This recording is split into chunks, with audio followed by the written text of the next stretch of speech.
Hello বন্ধুরা, তোমরা সবাই কেমন আছো? আশা করি সবাই খুব ভালো আছো। আমরাও ভালো আছি। আজকে তোমাদেরকে চটজলদি কাঁচকলার চিপস কিভাবে বানানো যায় সেই রেসিপিটাই শেয়ার করব। এই যে কাটা হয়ে গেছে পাতলা পাতলা।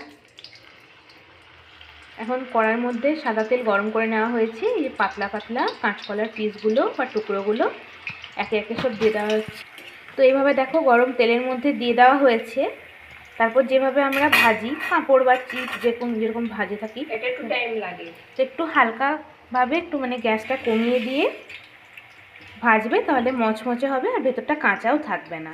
এই যে আরেকটা, এটা দেখো এই যেভাবে খোসাটা ছাড়ানো হয়ে গেছে, এভাবে এই যে গ্রেটারের সাহায্যে এভাবে গ্রেট করে নেওয়া হচ্ছে, তাতে এক সমান হবে প্রত্যেকটা সাইজ।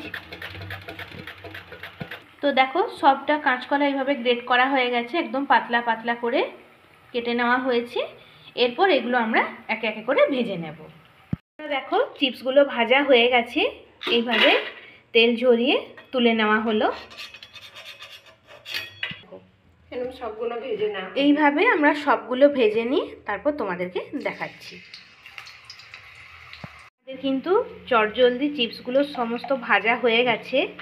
এখন ওপর থেকে আমরা সামান্য নুন ছড়িয়ে দিচ্ছি, হালকা নোনতা ভাবটা আসার জন্য।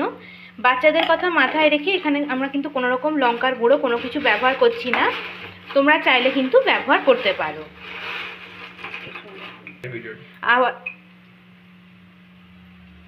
আওয়াজটা শুনেই বুঝতে পারছো, এই দেখো একদম গুঁড়ো হয়ে যাচ্ছে পুরো, তার মানে বুঝতে হবে যেটা খুব সুন্দর একদম মচমচে করে ভাজা হয়ে গেছে। তো আজকে তোমাদের এই চটজলদি চিপসের রেসিপি কেমন লাগলো তোমরা অবশ্যই কমেন্ট করে জানাবে। আমরাও চেষ্টা করব তোমাদের সাথে এই ধরনের নিত্য নতুন ভিডিও শেয়ার করার জন্য।